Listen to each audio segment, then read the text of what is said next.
Hi, everybody. I am taking my sweet time getting around to the Timothy Jones Jr. Murder trial. 5 children killed by their father in South Carolina. Now, on the surface, this case looks like kind of your typical story about poverty, drug abuse, marital discord, divorce, substance abuse, the things that the tragedies that we've come to associate with lower kind of SES type lifestyle and problems. Now, that's sort of part of the reason I suspect that the case of Christopher Watts was so different. We could identify with he and Shanann, and we could identify with their children. There's a Primrose daycare just up the street from where I live. They lived in a beautiful home. They had beautiful car. Both were beautiful. They wore beautiful clothes, and their children were absolutely beautiful and precious. We were them. They were us. How could something go so terribly wrong for them? They have plenty of money. They're educated. But the case of Timothy Jones Jr. on the surface doesn't look like that. On the surface, it almost feels like a throwaway case for those of us like in the true crime community. Jodi Arias and Travis Alexander captured our attention. They could have been us or our little brothers or our little sisters. Beautiful people, intelligent people. Travis was very successful and was sort of a rags to riches story even at his very young age. Scott and Lacey Peterson, beautiful, attractive business owners when they were just right out of college. But both of them, growing up in families with plenty of money and education. So these are the stories that tend to take over the headline news. They draw us in because we see parallels to our own lives. We see parallels to our own lives, and it frightens us because we think if that can happen to them, someone whose lives are so similar to my own, then can it happen to someone or the people that I love? I think that's at the heart of a lot of these cases that get plastered all over the mainstream media, and then of course that we pick up here and just begin to just talk about ad nauseum. Christopher Watts' case is still one of the top searches for YouTube. People are still making lots of money off Christopher Watts. And so I was slow with this Timothy Jones thing. I was slow to get on board with it. I've been very interested in the Delphi case. I find myself falling down rabbit holes and following facts and information only to have it lead nowhere. And then the very next night, I'm at it again, looking up something about Liberty German or her grandfather.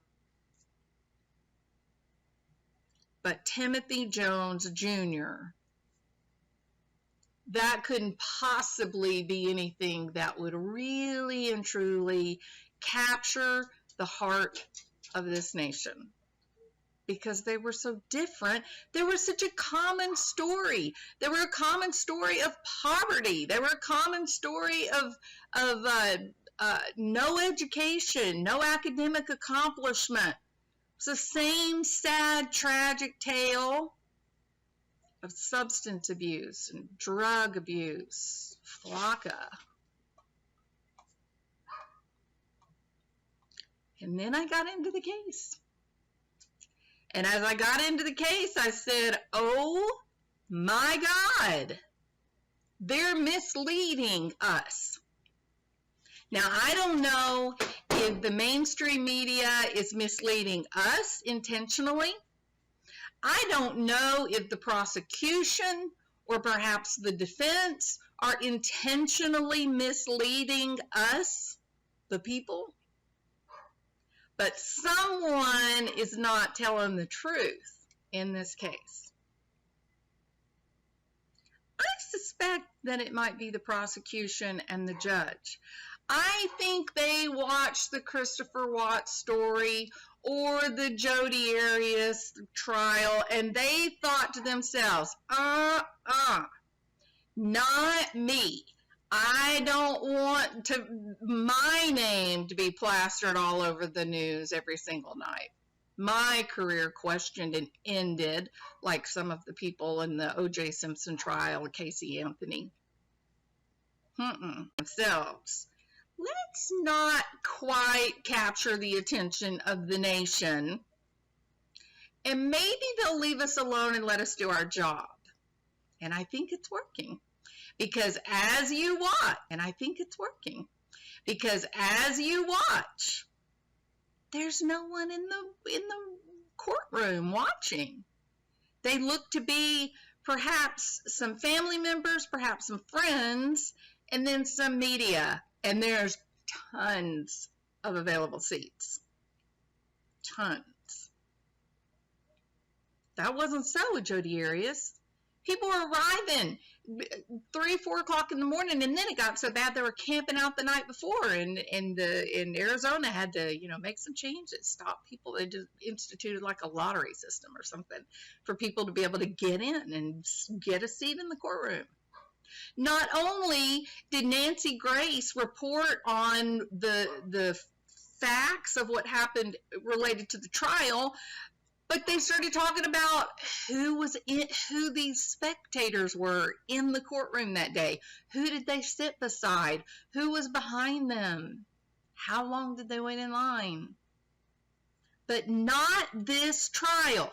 Not this trial where synthetic marijuana and a mother losing custody of all 5 children, including a child that was yet to be born.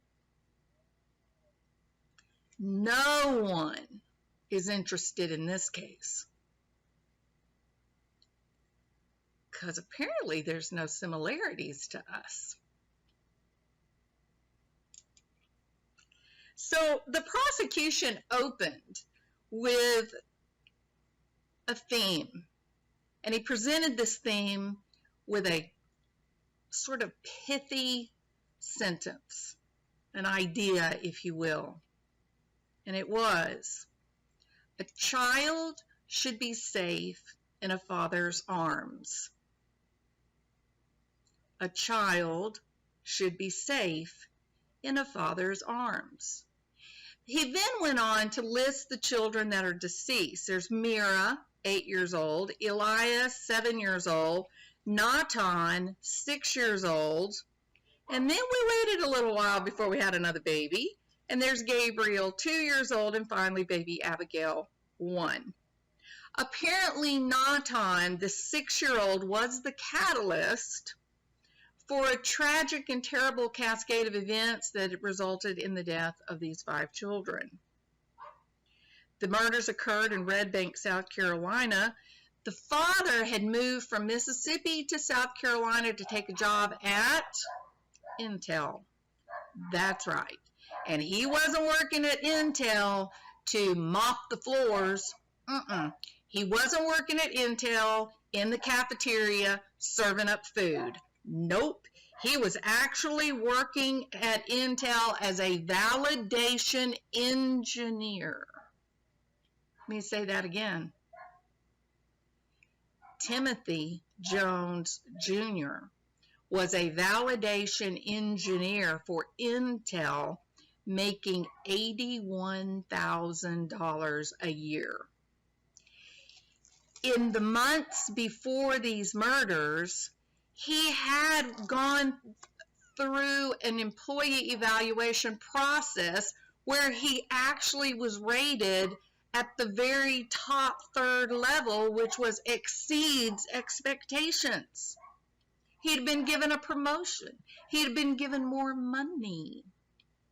And he was so valuable, and he was such an important employee that they overlooked his absences. They said he has 5 children. There's nobody at home to help him. These children get sick. They need to go to the doctor. They need to go to the dentist. They overlooked it. They said he did his job very well. He never let any absences interfere with him meeting deadlines. Now, that's not exactly the story that we're getting from the prosecution or the judge, the court system, if you will, the mainstream media.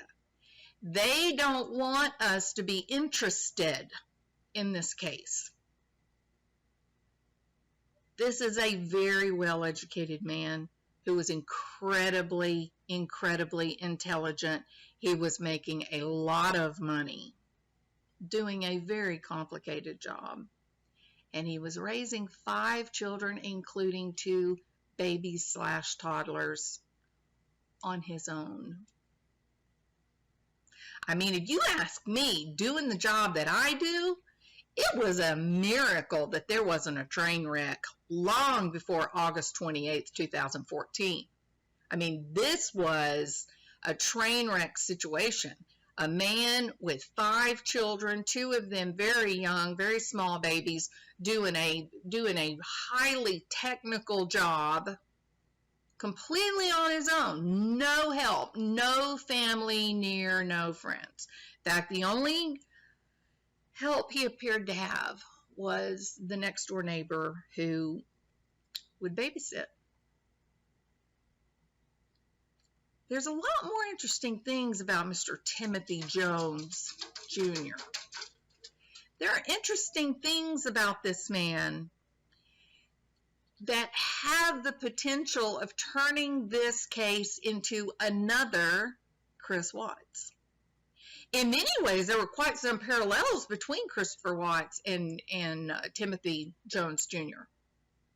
For one thing, they were incredibly smart. Both of them were very intelligent. Now, I know people don't want to admit that about Christopher Watts, but the prison system put him through a broad and complete psychological evaluation that included testing, standardized testing. They know what his IQ is. He's smart. Now, socially, nothing going on there. Social acumen gone, nothing there.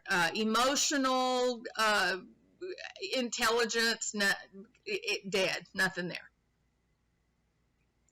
That's the same story to be repeated in Timothy Jones. He too was painfully socially awkward. The worst thing that anyone has been able to say about him after 3 days is he was weird. He was kind of a weird guy. Well, for Timothy, that was the norm. And it's a theme that is repeated for years.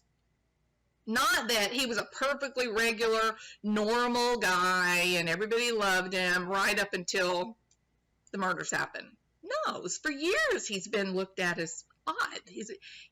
But he's brilliant. He's brilliant. He is helpful. He's never demonstrated anger. Same story as Chris Watts. The prosecution as well opened up with their own pithy little statement, but it lacks the impact that I think I said that backwards.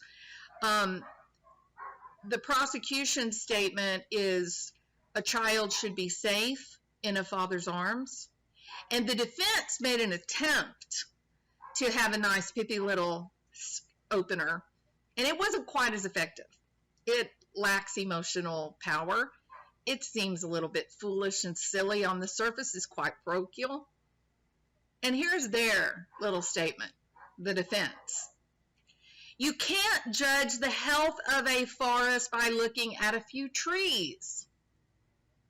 Well, if you're kind of an odd person like I am with a sort of a strange sense of humor, you think to yourself, my God, is he calling the children individual trees? What? I didn't get it at all. And I'm not exactly, stupid. So the defense said you cannot judge the health of a forest by looking at a few trees. This is their defense. This is the statement that they are going to wrap their defense around. You cannot judge the health of a forest by looking at a few trees, they said. Well, Timothy Jones Jr. has got a whole lot more problems than just a few rotten trees. But not nearly as many problems as what the defense is going to want you to believe. The goal of the defense in this particular state trial is just limited at best. I can't understand where they think they're going to go with this. I can't think it's a train wreck for Timothy Jones. So what the defense is asking the jury to consider is that Timothy Jones has a couple of things that are going well for him. He's smart, he's educated with a college degree, he's excelling at work just the months, like within 2-3 months before killing his entire family. But they want you to forget those trees. The trees they really want you to focus on are the trees of Mommy Jones and Daddy Jones and the childhood of Timothy Jones. Yeah. Somehow, this defense team is going to attempt to parlay Mom's problems with schizophrenia into a defense for the murders of 5 kids. And you say, yeah, but Jules, they can't just get up there and say that. They're going to have a psychologist talk about the diagnostics. They're going to have a psychiatrist come up and discuss the etiology, the physiology, the genetics of a condition like schizophrenia. Yeah, they are. That's right. And it's going to go badly. It's going to go badly. Why? Why do I say that? Well, because they are putting all their eggs into one basket, and that basket is called schizophrenia. Now, this condition, schizophrenia, this mental illness, not a personality disorder, not a dysphoric type of underlying depression where you need to get your serotonin levels up a little bit. No. Schizophrenia is the Queen Mother Mary of all mental illnesses. It's the big one. It's the big one. When I say it's the big one, I mean a person that has schizophrenia, their brain is ill. The neurotransmitters are all messed up. The brain is not functioning properly to put out the proper chemicals that will help this animal function effectively in life. It's a biggie. This is a condition that is large. So let me review. The prosecution opened by saying a child should be safe in his father's arms. That is powerful. That is pithy, and that is true. It is a point that one can effectively build a structure of fact, documented fact, to support that Timothy Jones' arms were not safe for any of his children.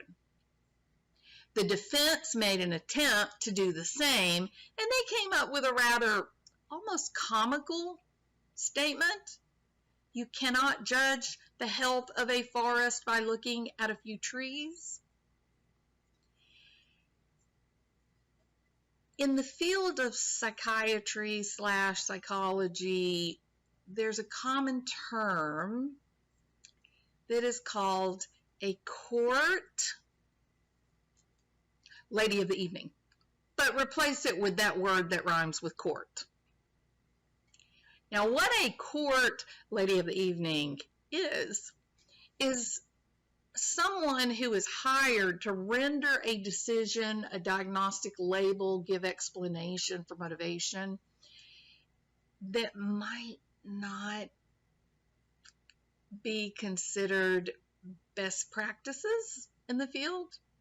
That because psychology is a unusual science, sort of a blend between physiology and philosophy, that leaves many of our diagnostics, they're based on naturally occurring human behaviors anyway, and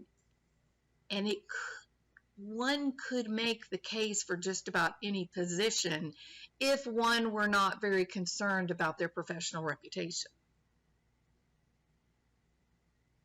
We want to tell ourselves that court lady of the evenings do not exist. We want to tell ourselves that they are few and far between, and that the largest majority of psychiatrists and psychologists will, in fact, get up and render a decision based on sound assessment and evaluation practices that fit very well with the diagnostic criteria as defined. That there isn't this motivation of, oh, well, I was hired by the prosecution, therefore, I need to make sure that this guy looks sane. As compared to, I was hired by the defense, and so I need to make sure that this guy definitely looks mentally ill. It shouldn't be done at all. We do have best practices standards, and we do understand the proper and effective evaluation and assessment, and then making these diagnostics. But, there's unethical people everywhere, right? Okay. So I listened to these opening statements, and I got to tell you, it was a surreal thing for me as I learned more about Timothy Jones, because I said, this is not a poverty-stricken drug addict laying around in the dirt smoking flocka. Something else is at work. The guy drove a Cadillac Escalade, people. So what's going on? So I didn't make my video because I thought, I don't know where this is going. This makes no sense to me. The guy's got a college degree. He's a computer engineer. A very successful computer engineer that was always looking to return to school, get a master's degree, do engineering work, and something else that I'm going to say for the next video. This is a case that can easily run parallel to Christopher Watts, with some contrast that are notable, but the comparisons, the things that are the same, are quite shocking.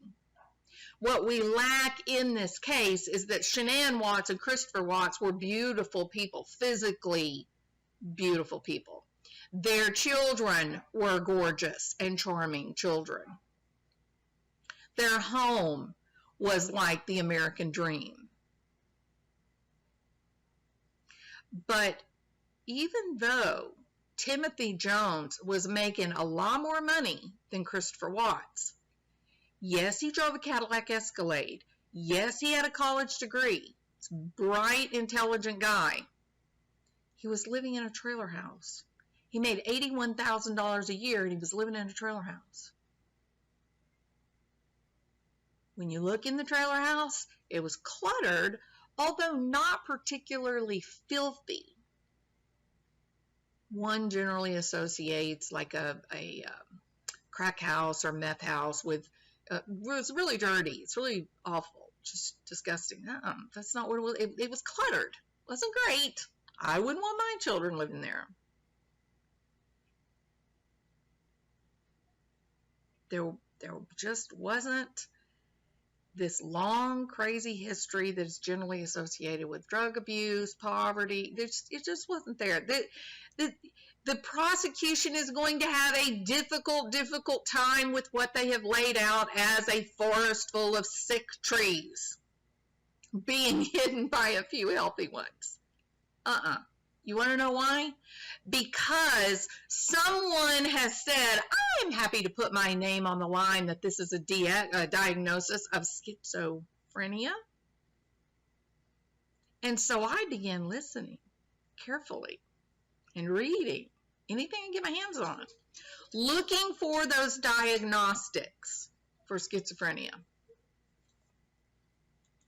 And that will be the next video. I'm going to review the diagnostics of schizophrenia, and I am going to provide an overlay of Timothy Jones's life, his behavior in the past or in the year before the murders, going all the way up to his own behavior up to 1 month before the murders. His behavior that is easily learned from the court, from the testimony so far. You can't give him a diagnosis of schizophrenia. It's not there. Now, we have other diagnostic labels that can consider a psychotic type of psychosis happening. Schizoaffective. In fact, you cannot diagnose schizophrenia if you have not first ruled out schizoaffective. And schizoaffective just basically says, well, you don't have trouble with thought until the person becomes affectively disrupted. They get very emotional about something, either happy, sad, angry, whatever, and that can bring on a brief psychotic type episode. Bipolar has to be ruled out. Depression with psychotic features, that has to be ruled out. I honestly cannot imagine how they came up with the diagnosis of schizophrenia and how it was done. But it may. I doubt it. So that will be the next video for this case. Once I cover the diagnostics for schizophrenia and what to look for in terms of ruling out, then I will start talking about the man himself. I don't exactly cover the case in terms of fact by fact by fact. My interest is on the psychological features or influences of crime or criminal behavior. That's my interest. And so I'm very excited about this trial. I'm very excited by this trial because starting on opening day, I saw some cracks in the defense. Okay? You guys have a good evening.